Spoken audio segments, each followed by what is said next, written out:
following program is brought to you by friends and partners of End Time Headlines.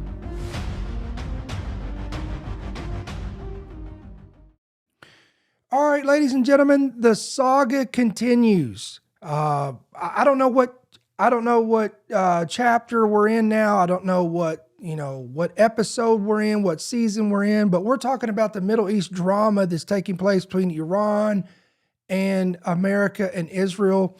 The latest, at least at the time of this recording, is that J.D. Vance has come out claiming that Iran will now allow UN nuke inspectors back into Iran. Now, how has Iran responded to this? Well, they claim that this is news to them and there is no plans whatsoever of allowing inspectors to come in. Meanwhile, this rift between America and Israel continues to widen. The cracks continue to emerge. We're gonna talk about all this today, and we're going to try to unravel and try to make heads and tails of all of this information today. And we've got a great guest that we're bringing back. He's no stranger to the podcast.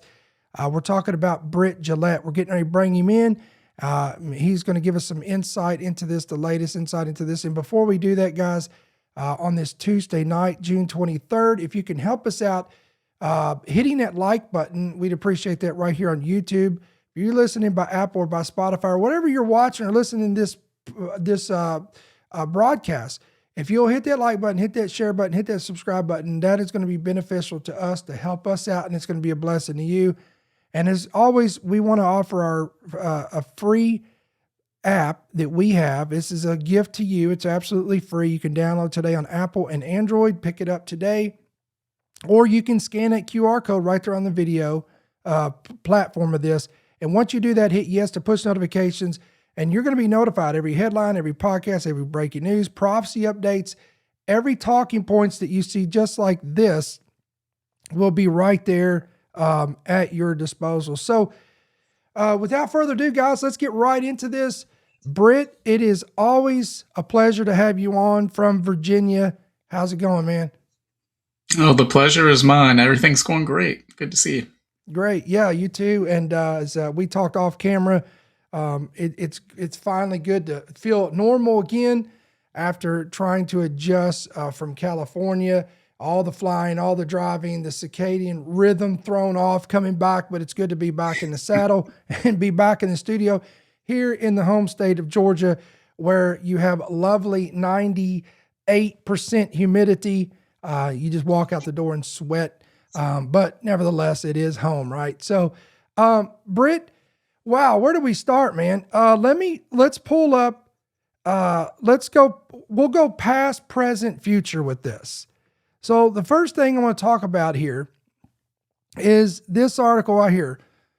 So we know that the Iranians walked out of peace talks, and the reason why they walked out of this, according to the report, is because Trump's threats.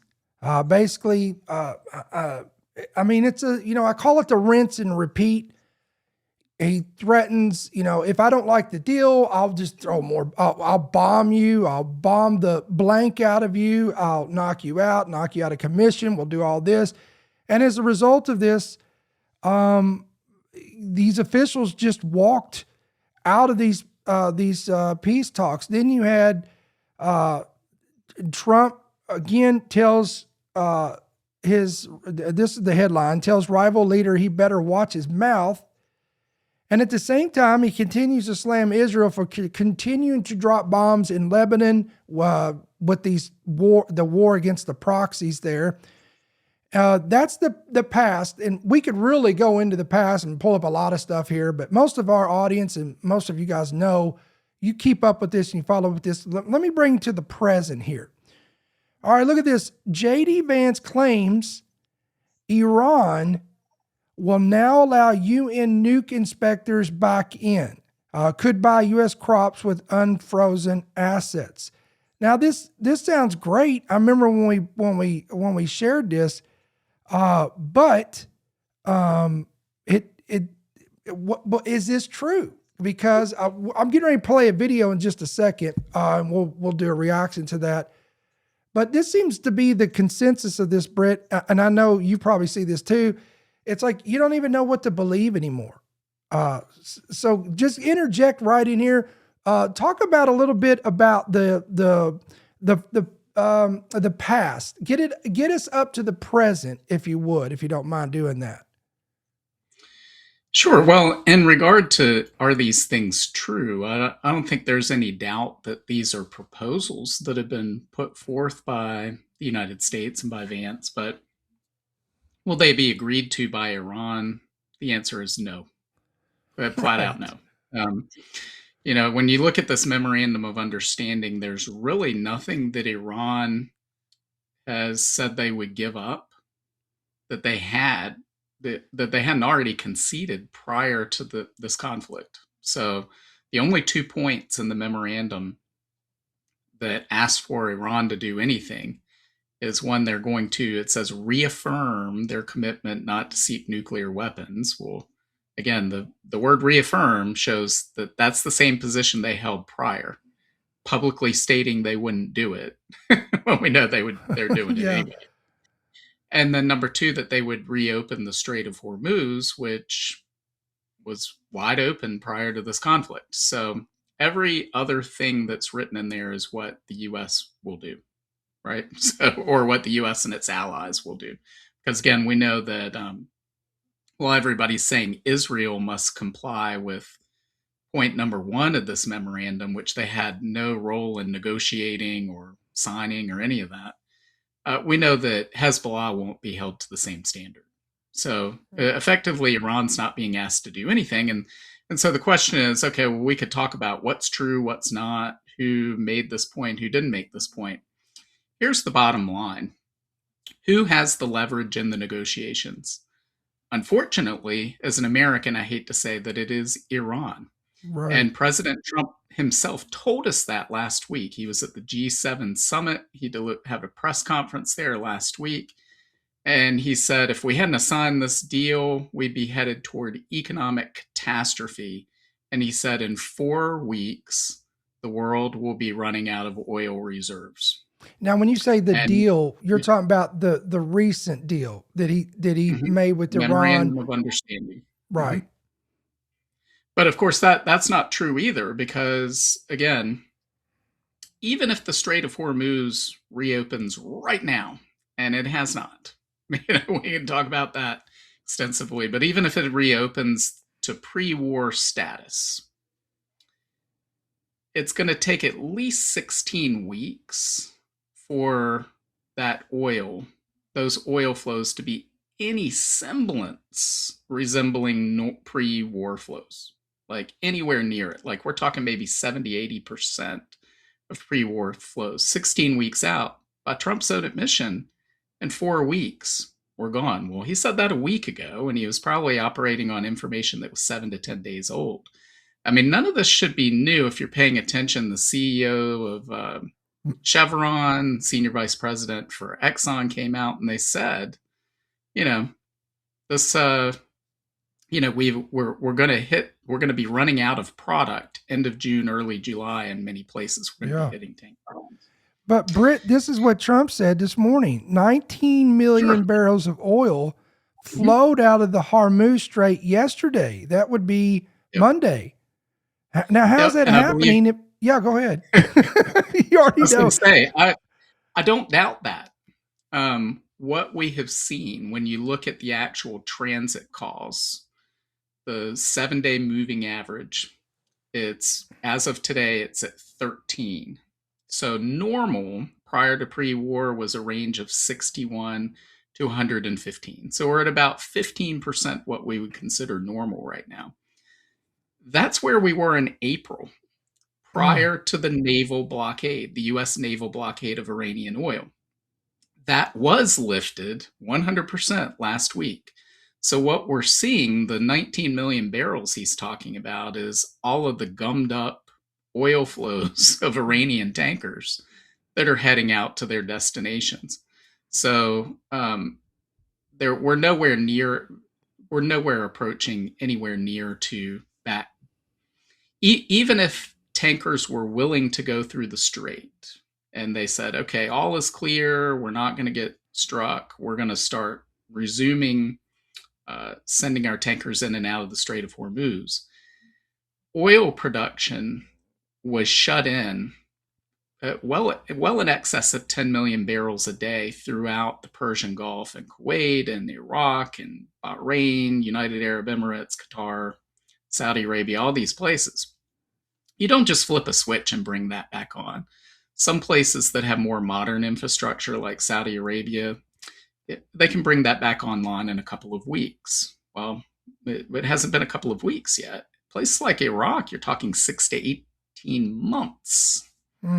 So none of this is going to start resuming normal flows. So, if that 19 million barrels yesterday was true, I would, that adds up to, 10 days of Iranian exports that got backed up due to the blockade and they were let out. I mean, we haven't seen any indication that things have returned to normal. And see, this is what I'm saying. It goes back to the deception, the facade. We're getting told things, and it's twisted and contorted and manipulating markets, whatever you want to call it. Now we've got a video here. We could watch this together. Now this was this morning, so this is the latest on this. And again, I want you to interject anytime. We're just going to watch this together. And then this is what we're getting told. They're in D.C. with the very latest on the U.S. and Iran. Hi, Doug. Carly and Todd, good morning. Negotiations with Iran are still ongoing after talks in Switzerland produce a 60-day roadmap toward a broader agreement. And President Trump warning Tehran to keep up their end of the bargain or face the consequences.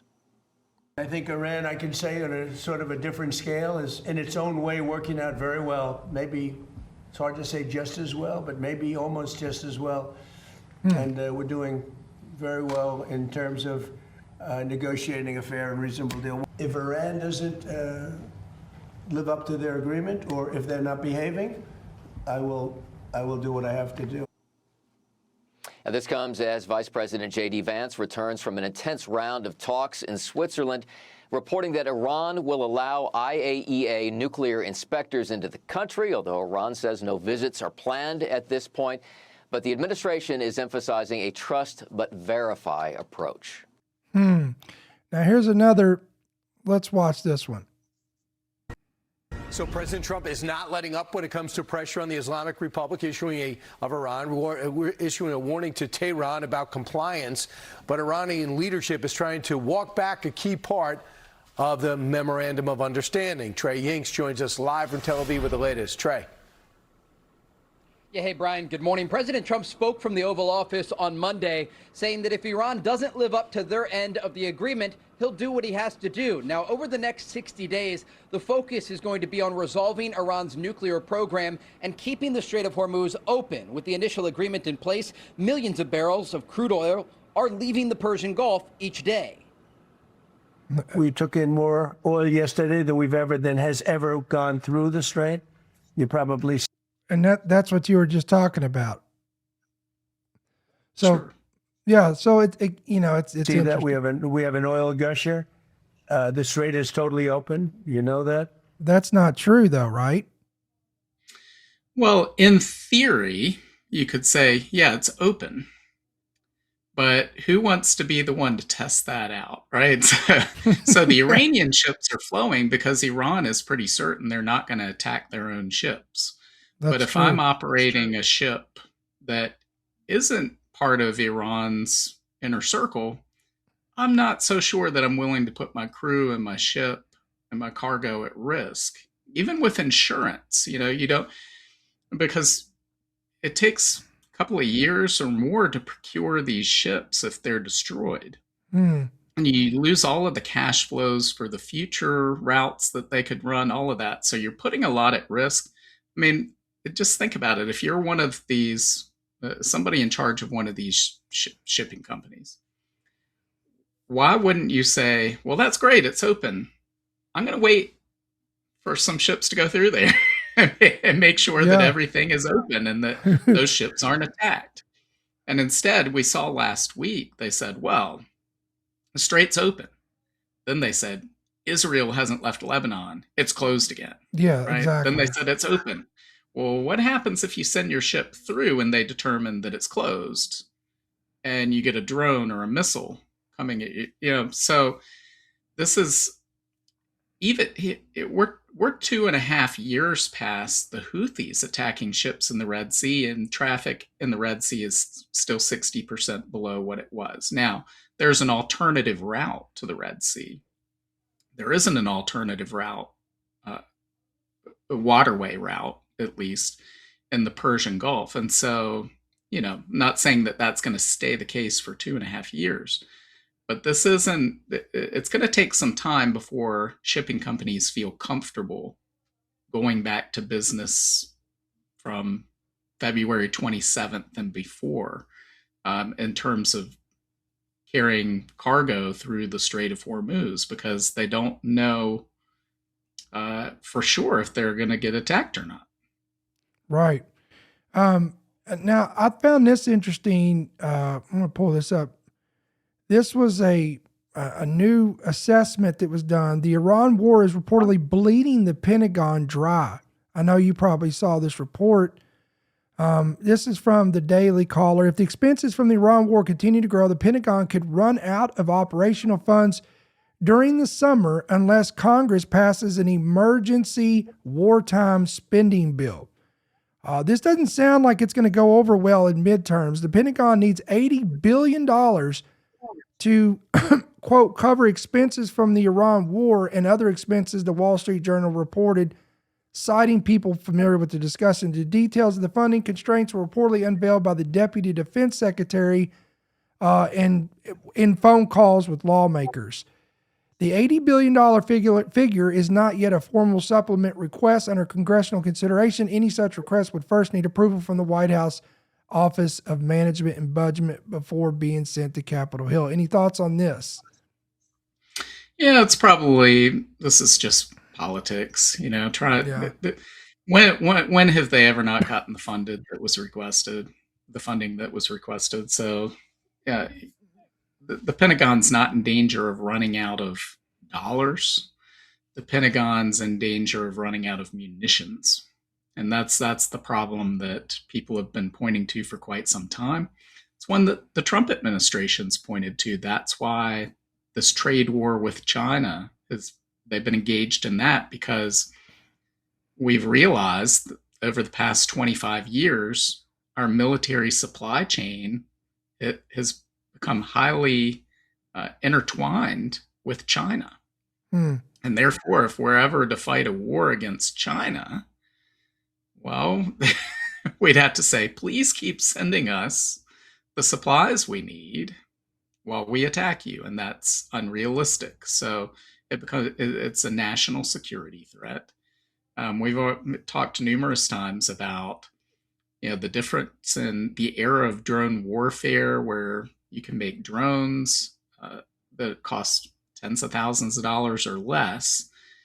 And the Pentagon solution for shooting those down is $1 million missiles, and that don't get produced at the pace and in the time frames that these drones get produced. And so that's probably the real critical problem at the Pentagon, is when you look at how many interceptors were used in the March alone, until they got to the ceasefire in April, and how long is it going to take to rebuild those stockpiles. Right. I think that's more the critical problem, rather than, we don't have funding. Because if you ever had an emergency where you really needed the funding, the American people would apply enough pressure that Congress would pass the funding. I don't think that would be a problem.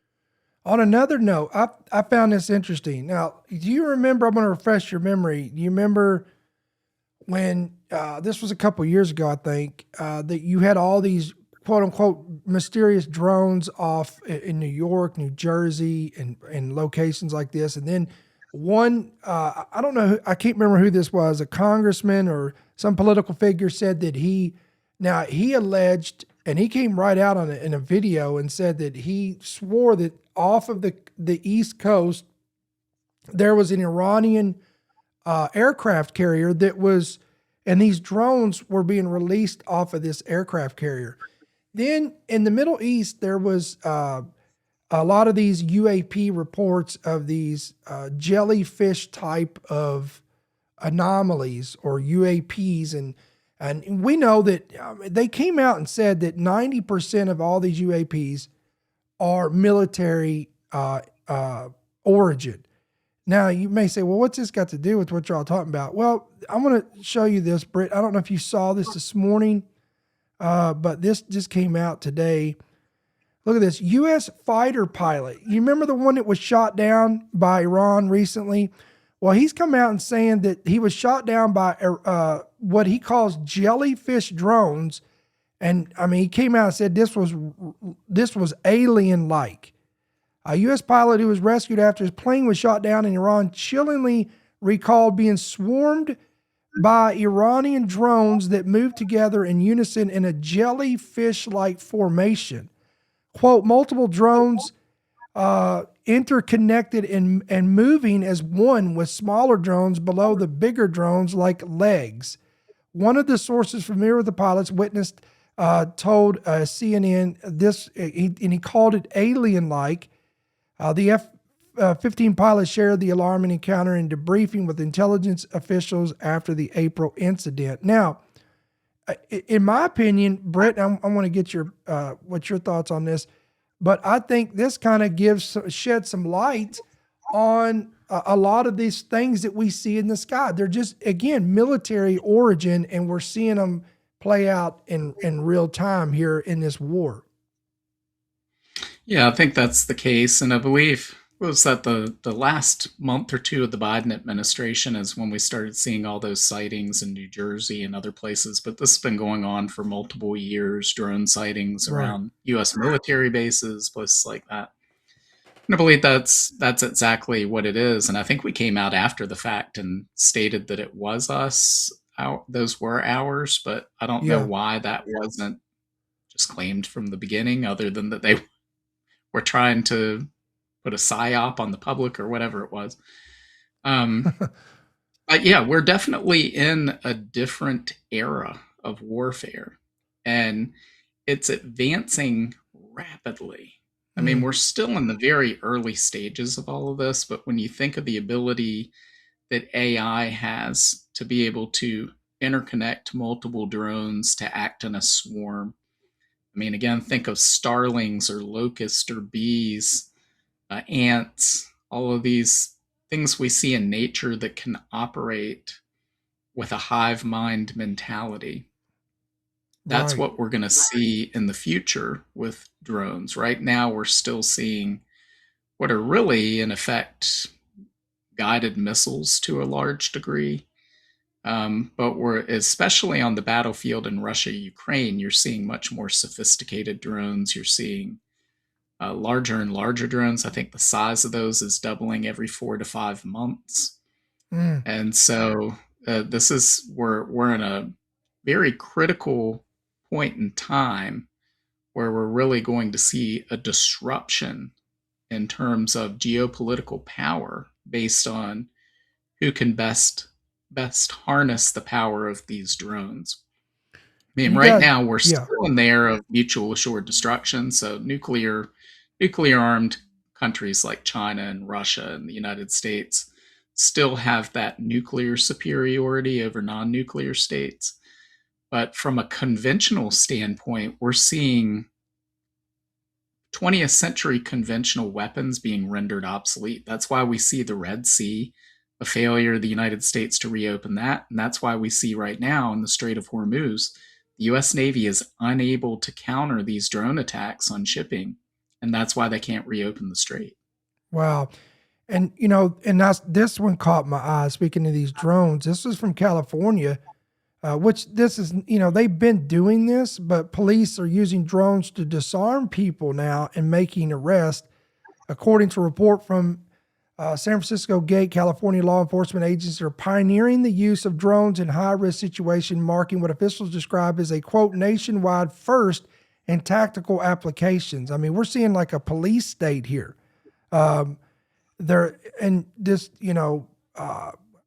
this is like out of a dystopian sci-fi movie.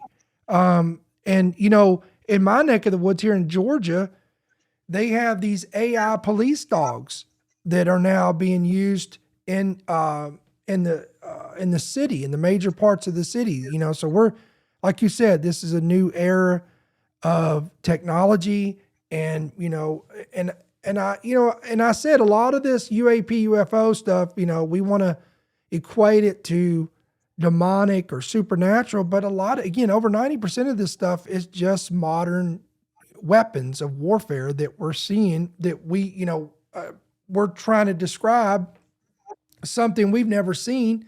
So we just mark it off as, you know, UAP, unidentified aerial phenomena, or something coming out of the ocean. So it is interesting, to say the least. Now, we've spent about 30 minutes into this so far on talking about the back and forth negotiations and what's going on over there. There are some things that are alarming that are also happening. I'll pull up this article as a point of reference here, and we can expound on this a little bit. This is from this is from Charisma. J.D. Vance's warning to Israel echoes a prophetic reality the world can no longer ignore. Now, what are they talking about here? Vice President J.D. Vance made headlines last week with a stark warning to Israeli leaders and critics of the Trump administration's Iran agreement, but beyond the political controversy lies a deeper reality that Bible-believing Christians should not overlook. Defending President Trump's approach to Iran, J.D. Vance delivered one of the most striking assessments of Israel's international standing heard from a senior American official in years. That's saying something right there. Trump is the only head of state in the entire world who is, quote, sympathetic to the nation of Israel at this moment in time. He followed with another remarkable statement, quote, if I was in the cabinet of the Israeli government, I might not be attacking the only powerful ally that I have anywhere left in the entire world. Just weeks earlier, Trump himself was reported to have delivered a blunt message to Prime Minister Benjamin Netanyahu during a heated phone call where he warned him that everybody hates Israel because of this. And what he's talking about is the continual bombing of Lebanon.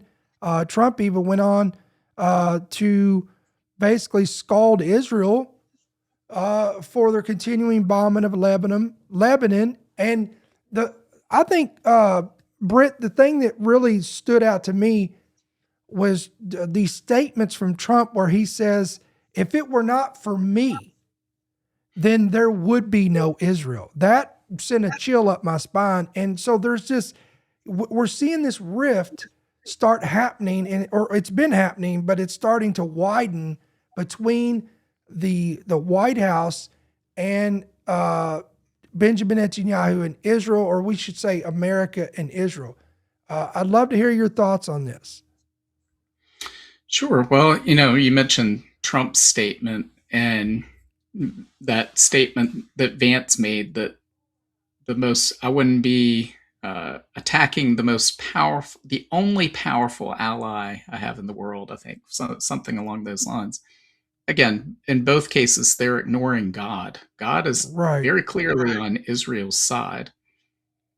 And regardless of whether Trump existed or not, the nation of Israel would exist. It exists because of God. The Bible makes that very clear. So those are absurd statements. But I think the reason we're seeing this, because we didn't hear this rhetoric coming from them on February 28th. Right? Why is this rhetoric coming now? Well, because Iran sees an opportunity to drive a wedge between Israel and its most powerful ally.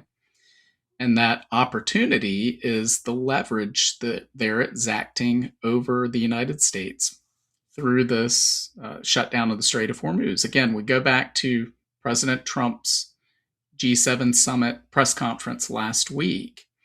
In that, he said, I don't want to be Herbert Hoover, right? He said, you don't want your most popular president to become Herbert Hoover. In other words, if we continue with a closed Strait of Hormuz, we're looking at a global depression. And if we have a global depression, I'm going to get blamed for it. I'm going to be Herbert Hoover. And so he's going through anything he can to get the Strait of Hormuz reopened. So he is, again, look at the Memorandum of Understanding. Again, it is lopsided. It is a surrender document that you would normally see at the end of a war. All of the terms are Iran's terms, not the United States terms. There's no concessions to the United States. The United States did not already have prior to the conflict. And point number one in that is they're demanding that Israel leave the territory of Lebanon. That they remove that buffer zone that they have, and that there's supposed to be a buffer zone in place following the end of the 2006 Israel-Hezbollah conflict. I believe it's Resolution 1701 at the United Nations that says that between the Litani River and the Lebanese-Israeli border is to be a demilitarized zone. Only Lebanese and UN peacekeepers are supposed to be there, the Lebanese Army and UN peacekeepers. Well, Hezbollah ignored all of that, set up shop, built this intricate network of underground tunnels, set themselves up in schools and homes and all these other places where they knew that if those places got bombed, they could wage a propaganda war against Israel, say, look at it, how Israel's killing all these innocent civilians and committing genocide. And so Israel is in a place where if they abandon that buffer zone that they've moved into, then the new buffer zone becomes northern Israel. And after Hezbollah's attacks following October 7th, a large percentage of the population in northern Israel relocated to other parts of Israel because it was not safe to continue daily life in those northern towns and villages. Well, if Israel ever wants them to come back, again, it's similar to what we were talking about with the Strait of Hormuz. If somebody says, hey, it's safe to come back, you say, well, let me wait and see. Let me make sure that bombs aren't dropping in my neighborhood. And if that's the case for a little while, then I'll start to come back. So if we had this on again, off again, where, oh, there's bombs in your neighborhood, there's not bombs in your neighborhood. Oh, yeah, missile landed in your backyard, it didn't. Who's going to want to live there? And so this becomes an existential threat to Israel. They can't just continuously be in retreat until there's no country left. Right. And so Iran knows that Israel will not agree to abandon their positions in Lebanon. They know it.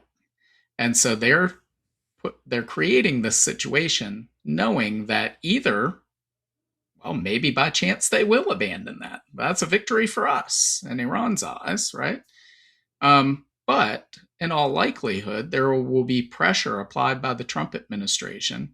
And if they don't agree to that, then it will drive a wedge between the United States and Israel. And finally, Iran can turn around and say, well, Trump, if you abandon the area, if you tell Israel they're on their own, you sever ties, we'll reopen the Strait of Hormuz.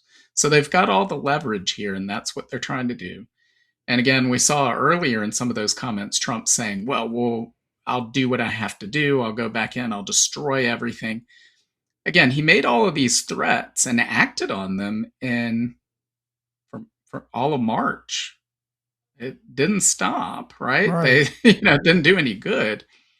And I believe if we restarted a kinetic war, it's going to make the problem, the global economic problem that Trump fears, far worse. Because I believe in the next round, if we decided we're going to bomb Iran back to the Stone Age, well, Iran would say, okay, now instead of attacking ships, we're going to attack Saudi Arabia's East-West pipeline, their Abqaiq oil processing facilities. We're going to take down every production and processing facility in the Middle East. We're going to hit desalination plants, power plants. We're going to unleash the Houthis to take out the port of Yanbu and the Red Sea shipping. And then immediately you lose the 7 million barrels of oil that Saudi Arabia has been managed to divert to the Red Sea. And you lose not only Persian Gulf oil traveling through the Strait of Hormuz. But even if the Strait of Hormuz is reopened, you're talking potentially years before we could bring back those oil flows due to the damaged facilities. And then you're looking at a Great Depression on par with the Great Depression in length. I mean, a decade of global depression at that point. So I think that's why Trump has been reluctant to use that power, and why he's really stuck in a terrible position with very little leverage here.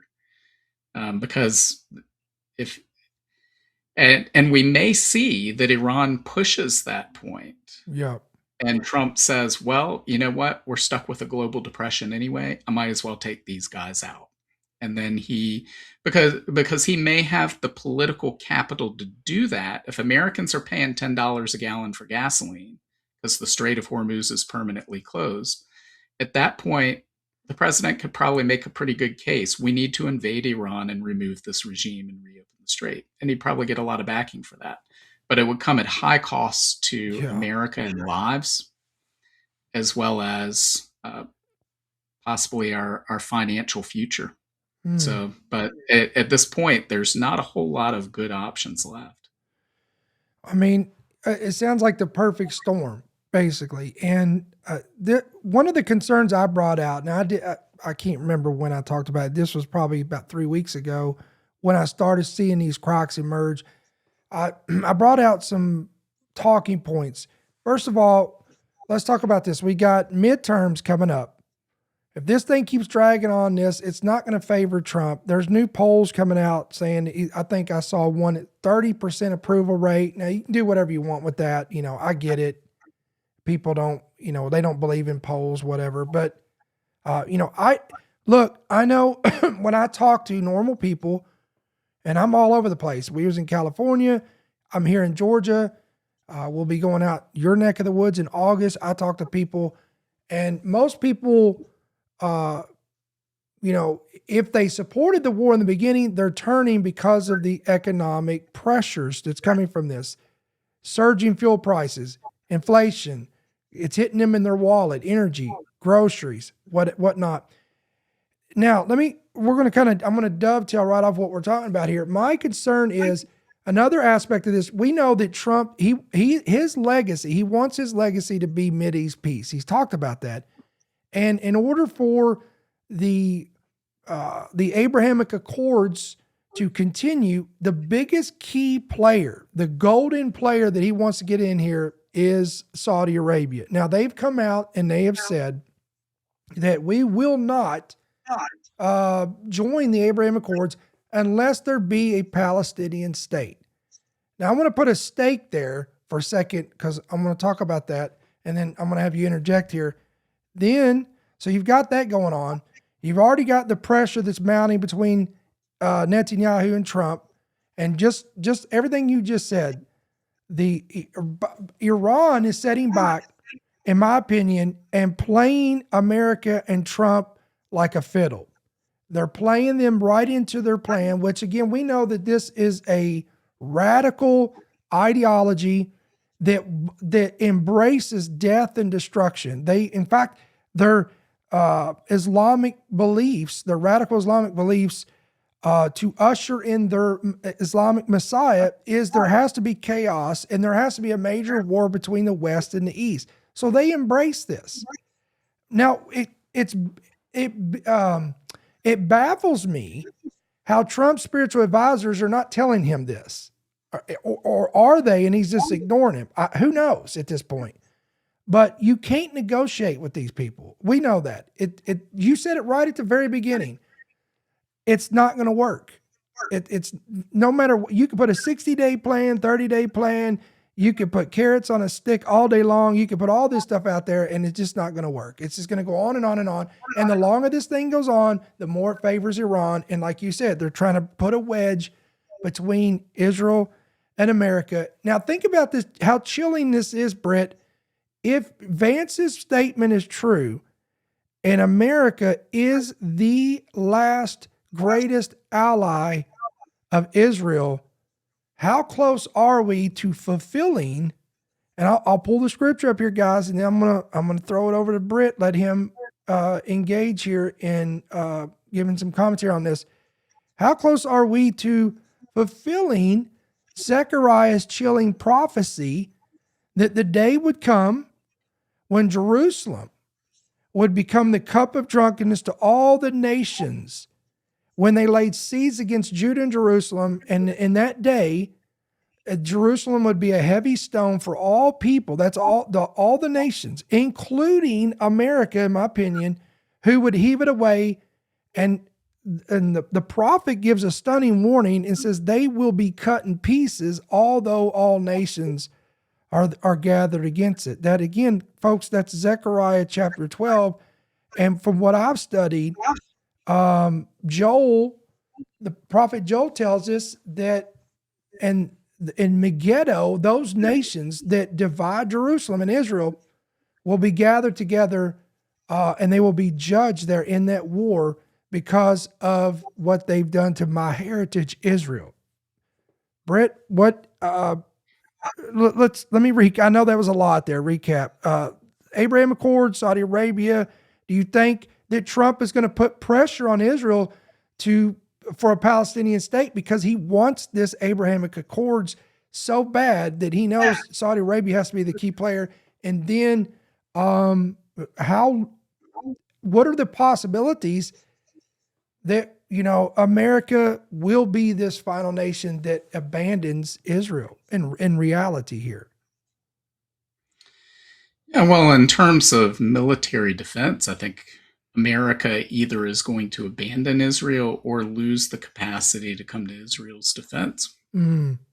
Again, when we look at Ezekiel 38 and 39, I was just thinking prophesies the Gog of Magog war, we see some protest from the Arabian Peninsula about, well, why are you gathering these troops to invade Israel? But we don't see anyone actually coming to Israel's defense except God. Right. And so that tells us right there the special relationship that the United States has had with Israel will come to an end either through a conscious choice, along the lines of what J.D. Vance was saying. We've seen a lot of anger toward Israel in America lately. A lot of accusations of genocide and all of these things, so it wouldn't be surprising at all. But it could also be because America no longer has the power and the ability to come to Israel's aid as well.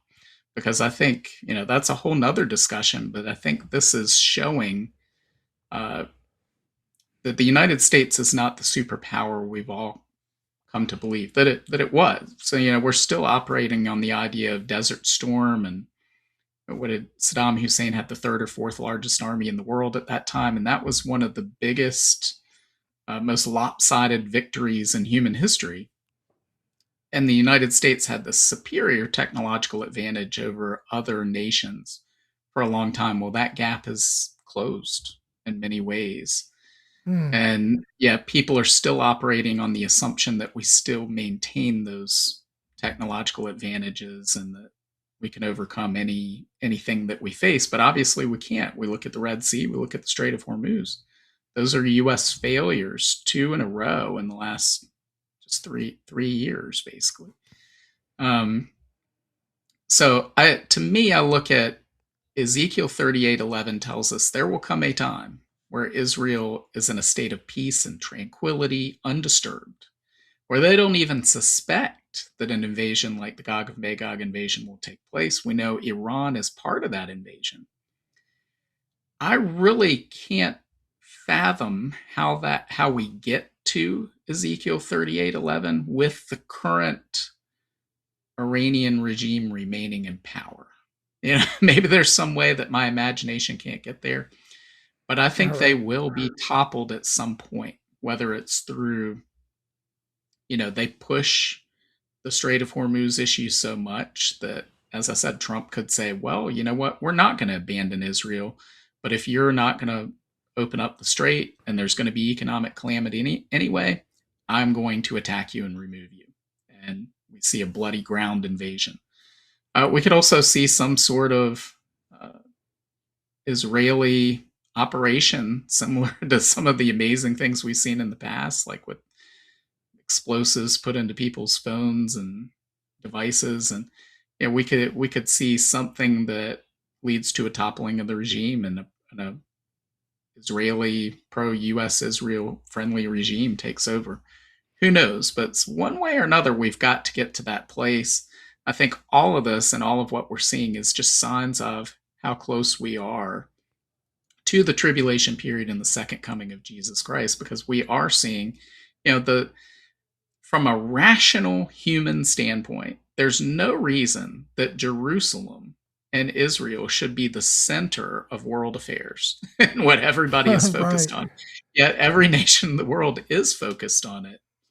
There's no other explanation other than the supernatural explanation and what we read in the Bible. So none of this should come as a surprise to us. We know we're in the last hours of the last days.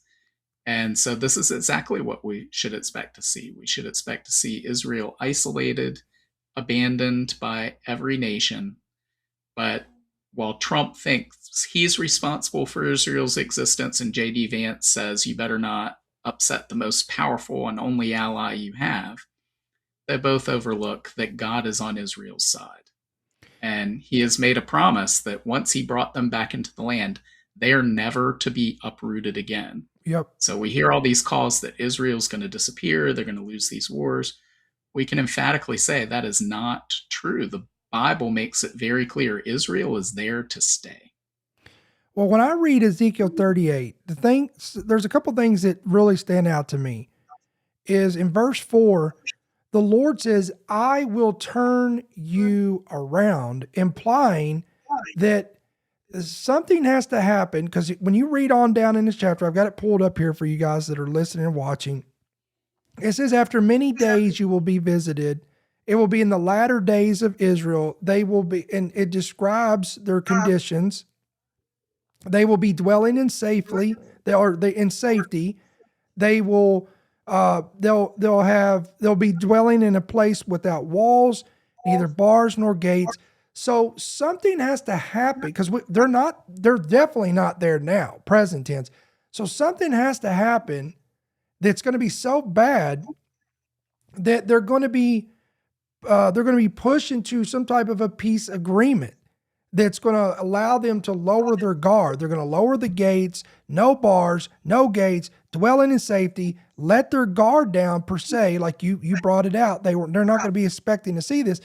But at the same time, these nations will not be opposing them. Their back will be turned to them. So they won't even be, Israel's not going to be in their crosshairs, but something happens and the Lord says, I'll turn you around. He puts hooks, plural tense, in their jaws.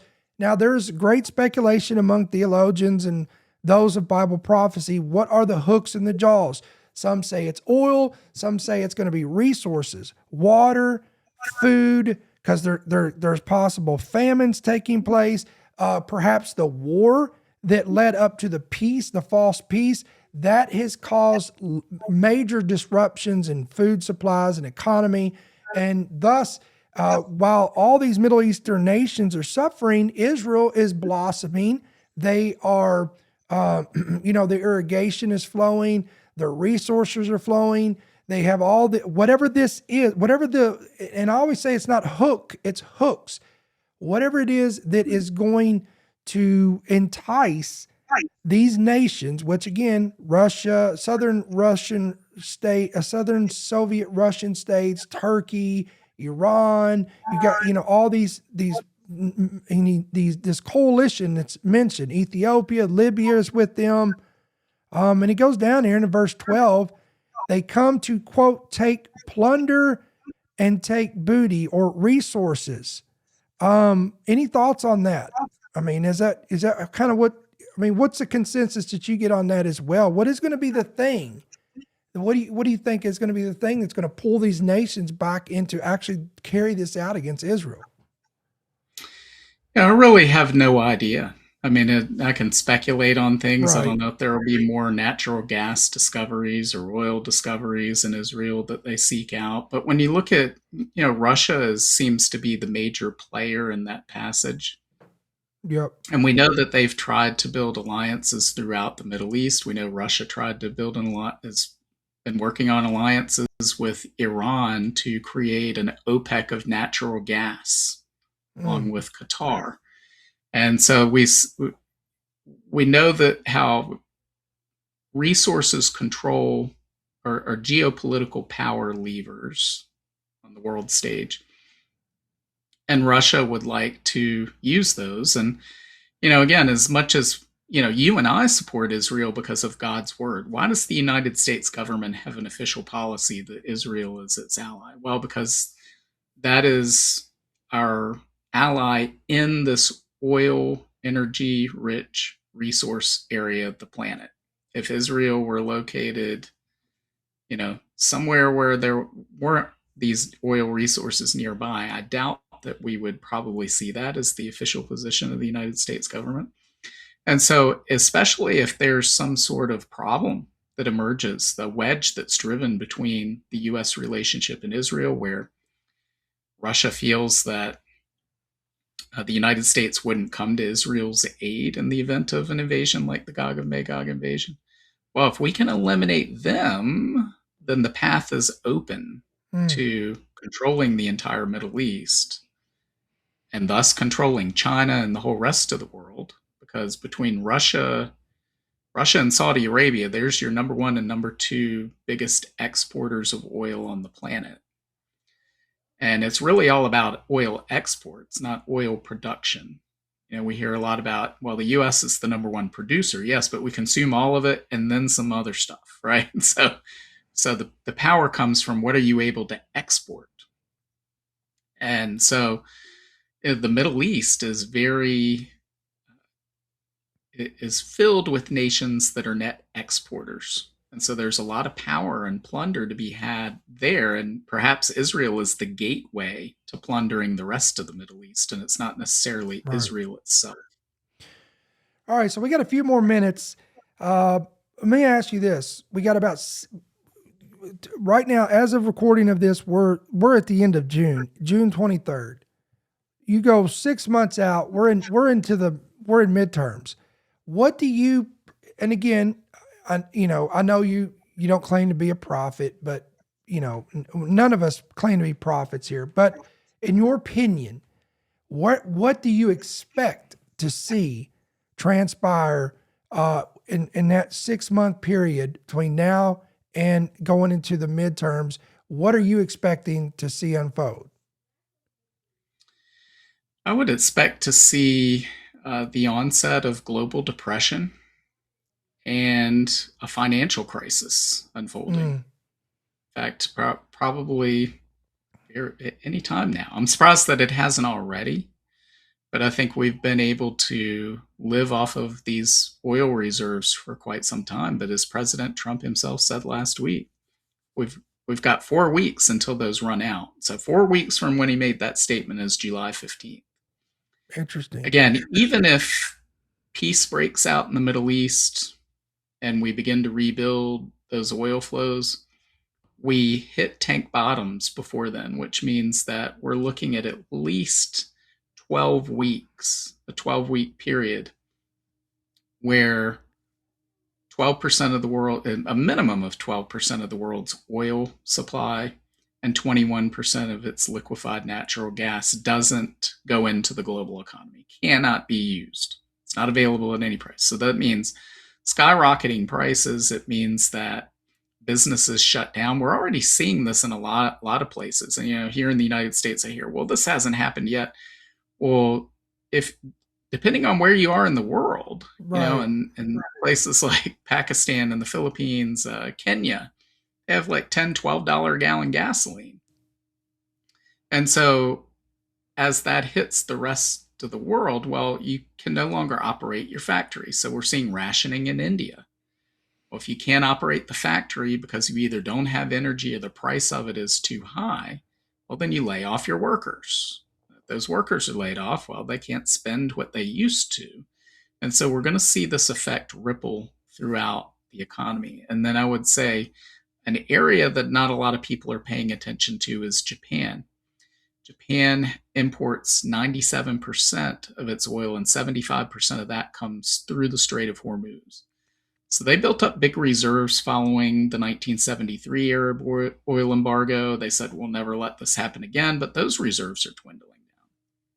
So as that happens, that causes a major problem because already they were facing a currency crisis in Japan, and this accelerates that. Because I've pointed out before, when we look at all of this, a slowdown in the global economy. So for instance, in a few weeks, we're looking at bunker fuel shortages, which is what drives ships. 80% of world trade is delivered by ship. And without bunker fuel, those ships can't move. And we've had experts tell us that by September, 10% of the global fleet will be sidelined. Wow. So we're looking at, because of this, you have to have a decline in global GDP. We've only had two of those post-World War II, the Great Financial Crisis and then the pandemic closures. So 2020 and 2009. We're looking at that again. There's really, I don't see that there's any way around that given what we've seen. And so Japan is really stuck in a very difficult place where they're facing the prospect of potentially hyperinflation. And so that's an area that I would be focused on. I think that we're going to see financial turmoil come out of Japan in the very near future. And not a lot of people are paying attention to that. Wow. So it sounds like right now, because here we are in America, Americans tend to, if it's not at their front door, it's not affecting them, then it's non-existent. But Britt is telling us that when we go outside, when we look outside of our bubble and we look at what's going on around us in other nations, this is potentially an indicator of what's coming here next. So, folks, listen, it's time to buckle up. It's time to get into the word. It's time to get right with God. The Bible says the prudent man sees disaster coming and he prepares accordingly. So we can't just bury our head in the sand. We, practically speaking, we have to take measures to prepare our family and our household. Again, I always use Joseph. Joseph is a great illustration. He was a man of God, a man of faith, but he acted accordingly. Faith without works is dead. He commanded Pharaoh to prepare and at the time, think about this, Britt, when he told Pharaoh that this 7-year famine was coming, things were abundance then. It was great. It was plentiful. So it would be hard to fathom that this guy would even take him seriously, but he had a reputation that he heard from God. He knew he did, and he responded by taking action. And because he did this, Egypt was spared from the famine that would come. So guys, we know that we're in covenant with God, and the Bible, I'm reminded of the psalmist that said, I was young and now I'm old and I've yet to see the righteous forsaken or his seed beg of bread. So we know that God takes care of his own, his covenant, those in covenant with him. So this is not to propagate fear, but it's to prepare you accordingly. So Britt, it's always an honor to have you on, brother. I always love your perspective on these matters. And I know our audience loves and appreciates you as well. And again, guys, don't forget, I want to make sure that you guys follow him. Let me pull this up. This is his YouTube channel. Again, this is, you can find him here, ETBP.